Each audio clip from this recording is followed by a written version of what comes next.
So ఇక్కడేంటి ఇప్పుడు ఇందాక మీరు చెప్పారు మ్యూజిక్ చెప్పారు కదా, music I give one reference point. ఒకడు నా దగ్గరకు వచ్చి ఇప్పుడు మ్యూజిక్ మామూలుగా అని పెద్ద మ్యూజిక్ డైరెక్టర్ అంటే music director remuneration is also dependent upon అతని పేరు ఉంటే ఎంత కొంటారు. Name is different, right. So దానికి ఒక చిన్న ఎగ్జాంపుల్ ఇస్తాను. రెహమాను సుభాష్ గారికి he was doing a film called Yuvraj. యువరాజ్లో అది ఒక Rahman is notorious for delays, చాలా హింసించేస్తాడు టైం ఇవ్వకుండా.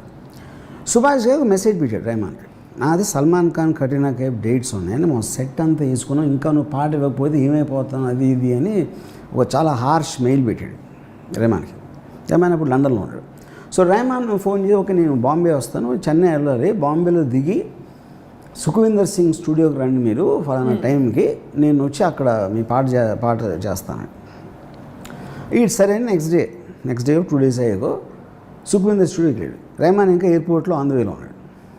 ఈ సుఖవీందర్ కూర్చొని ఏదో చేస్తున్నాడు. ఏంటిదంటే మీకు ఏదైనా పాట చేసి పెట్టమన్నాడు అన్నాడు. ఇంకా సుభాష్ వచ్చింది కోపం. సో ఇప్పుడు తెలియక చెప్పేసాడు అనుకున్నాడు ఈ సుఖవీందర్. రెహమాన్ వచ్చి హాయ్ అన్నాక ఏంటి ఏమైనా చేసేవా అన్నాడు. సుభాష్కి ఎదుగుని అడిగాడు, ఏమైనా పాట చేసేవాడంటే చేశాను వినిపించండి, అది వినిపిస్తే నాకు బాగుంది మీకు ఎలా ఉంది అన్నాడు. ఇంకా సుభాష్ గారు అరవటం మొదలెట్టాడు. What the fuck to think, ఏంటి నేను నీకు 3 కోట్ల రెమ్యునరేషన్ ఇస్తావు అంటే నువ్వు సుఖవీందర్తో చేస్తావు అటు నేను చేయలేనా, సుఖవీందర్తో నువ్వు కావాలా నాకు అది ఇది అని చెప్తే, mind your tongue mister guy, you are paying for my name not for my work, don't get confuse అన్నాడు. ఇప్పుడు మీకు తెలిసింది మీరు ఉన్నారు కాబట్టి, తాళ పాటలు నేను ఎక్కడ తెచ్చాను మీకు తెలుసా? అది నువ్వు వేరే సినిమాలు కానీ ఎక్కడ ఇస్తాను మీకు తెలుసా? అది నా డ్రైవర్ చేయొచ్చు, నా మాలీ చేయొచ్చు, నేను ఎవరి దగ్గర కొనుక్కోవచ్చు, ఏదైనా చేయొచ్చు. నా పేరు ఇస్తున్నా, మ్యూజిక్ బై ఏఆర్ రెహమాన్ అని చెప్పడానికి మీరు నాకు డబ్బులు ఇస్తున్నారు. పాయింట్ 1. పాయింట్ 2, మీకు నచ్చిందా లేదా చెప్పండి. ఇది మీరు నచ్చకపోవచ్చు, నేనేమన్నాను మీకు బాగుందని అడిగే తీసుకోండి అనలేదు కదా. మీకు ఇది బాగాలేదు అంటే I will do another thing అని చెప్పి నేను చెన్నై వెళ్ళి పంపిస్తాను వెళ్ళిపోయాడు. సుభాష్కి వెళ్ళిపోయాడు. వెళ్ళిపోయిన తర్వాత ఈ రెహమాన్ సుఖవీందర్ నాకు ఇదంతా సుఖవీందర్ చెప్పాడు. సుఖవీందర్కి ఫోన్ చేసి నాకు ట్యూన్ నిజంగా చాలా బాగుంది, అది నాకు అది ఫినిష్ చేసి నాకు మెయిల్ చేశాను. అయిపోయింది 1 year అయిన తర్వాత వీడు రెహమాన్ మేనేజరు ఒక 5 లక్షలు చెక్ అది పంపించాడు సుఖవీందర్కి. ఏంటి ఇది చెక్ అంటే, మీరు యువరాజ్కి ఏదో పాట చేశారంట కదా, రెహమాన్ అది వేరే వరకు అమ్మాడు, మీ షేర్ కింద 5 లక్షలు పంపమని చెప్పి అన్నాడు. ఎవరికి అమ్మాడు? స్లమ్డాగ్ మిలియనర్ జైహో పాట అది. జైహో సాంగ్. ఇప్పుడేంటి సుభాష్ గారికి అంత ఎక్స్ట్రాడినరీ మ్యూజిక్ టేస్ట్ ఉండి జైహో సాంగ్ నచ్చలేదంటే ఎలా చెప్తారు మీరు? అది ఆయన మైండ్ స్టేట్, ఆయనకు ఉన్న కోపం, ఆయన సిచ్యువేషన్ సరిపోవు, ఏదో 100 కారణాలు ఉంటుంది దానికి.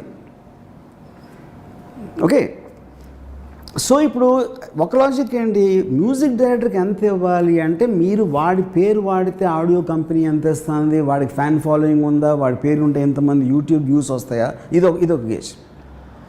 రెండోది అసలు పాట అంత నచ్చింది జనాలకంటే అన్నోన్ పర్సన్ పాట నచ్చేస్తుంది ఒకటి. అంతమంది ఇప్పుడు coverage music director first time చేసాడు అది, and he sold more than Rahman. అది పాయింట్ కదా. 3వ పాయింట్ ఏంటి, అసలు యాక్చువల్గా ఎంత కాస్ట్ అవుతుంది సాంగ్కి. దానికి ఒక ఎగ్జాంపుల్ చెప్తాను. నా దగ్గర వాడు వచ్చి ఒక పాట వినిపించాడు, అది ఒక ఆర్కెస్ట్రేషన్ ఎక్స్ట్రాడినరీగా ఉంది. నేను అసలు అలాంటిది వినలేదు ఇప్పుడు. అంటే అకాస్టిక్ సౌండ్స్ కానీ ట్రంబోన్స్ చాలా డిఫరెంట్ ఇది ఉంది. సో నేను ఇప్పుడు కీబోర్డ్ ట్రాక్ అంటే ఇప్పుడు చాలా రోజుల వరకు అసలు acoustic sounds, original flute, original strings లేకపోతే ఫీలే ఉండదు అని చెప్పేవారు. ఒక స్టేజ్లో ఏమైందంటే ఇది ఇచ్చే సౌండ్ ఆడ ఇవ్వలేకపోతున్నారు మోస్ట్లీ. అప్పుడు చచ్చినట్టు ఆయన తీశారు. ఇప్పుడు ఎప్పుడైతే ఈడు నాకు వినిపించాడో, నేను ఎవరు చేశారు దీని ట్రాక్ అన్న, రాయల్ ఫిలార్మోనిక్ ఆర్కెస్ట్రా అన్నాడు. అది most expensive band in the world. అది జేమ్స్ కెమెరాన్, స్పీల్బర్గ్ అంత పెద్ద రేంజ్ సినిమాలు చేస్తారు వాళ్ళు. సో నేను కానీ అలాగే ఉంది, ఏంటంటే అలా ఉంది. ఆ ట్రీట్మెంట్ అది ప్లేయింగ్ అంతా అలా ఉంది అది. ఏంటి వాట్ యూ మీన్ అంటే ఇప్పుడు మొత్తం ఈ సరిగం 10 నోట్స్ ఉంటాయి కదా, ఈ నోట్స్ని వేరియస్ కాంబినేషన్స్లో వాళ్ళు చెల్లోస్, స్ట్రింగ్స్, ఫ్లూటు, బ్యాండ్, ఏదో రకరకాల ఇన్స్ట్రుమెంట్స్ కాంబినేషన్ ఆ నోట్స్ వాయిచి they gave it as a kind of a gift to some Trinity College of Music, ఏదో సమ్ మ్యూజిక్ దగ్గర వాళ్ళకి స్టూడెంట్స్కి వినిపించడానికి ఫలానా ఆర్కెస్ట్రా వాళ్ళు ఈ నోట్ ఇలా చేశారు అది దానికి. ఈడేం చేశాడంటే దాన్ని హ్యాక్ చేసి ఆయన తెచ్చుకున్నాడు. ఓకే, ఇది వీడి ట్యూన్ పెట్టాడు అది. అప్పుడు ట్యూన్ వీడు కంపోజ్ చేసి వాళ్ళు ప్లే చేశారు. యాక్చువల్గా వాళ్ళే ప్లే చేశారు. వీడి కోసం ప్లే చేయకపోయినా వాళ్ళు ప్లే చేసింది వీడు అమర్చాడు. దాని తర్వాత ఏం చేశాడు, ఈ రిథమ్స్ అయితే 100,000 దొరుకుతాయి, దీనికి తగ్గ అది పట్టుకున్నాడు. ఎవడో ఫ్రెండ్ లిరిక్ రాశాడు. వీడు 5 ఫేమస్ సింగర్స్ ఈమెయిల్ సంపాదించి వాళ్ళకి ఈ ట్యూను ఒక చిన్న letter, I'm a very poor person, నా దగ్గర డబ్బులు, కానీ ఈ ట్యూన్ ఒకవేళ మీరు విని మీకు నచ్చితే మీరు పాడి నాకు ఇస్తే నేను అమ్మగలిగితే మీకు ఇస్తాను డబ్బులు అని ఒక క్యూట్ నోట్ ఏదో రాశాడు. ఈ cent it to more than 20-30 singers. My God. దాంట్లో 2-3 రియాక్ట్ అయ్యారు ఆ 30 మందిలో. ఇది ఏమైంది అని టపటపట కొట్టాను మెయిల్స్ అంతే. Finally Hariharan sang the song, and female singer కూడా ఫేమస్ సింగర్ మర్చిపోయాను. ఆడేంటి ఇన్స్ట్రుమెంట్ ముట్టుకోకుండా ఫుల్ పాట తయారు చేశాడు. స్టూడియో లేదు, ఇన్స్ట్రుమెంట్ లేదు, వాడు ప్లే చేయలే ఏది అసలు.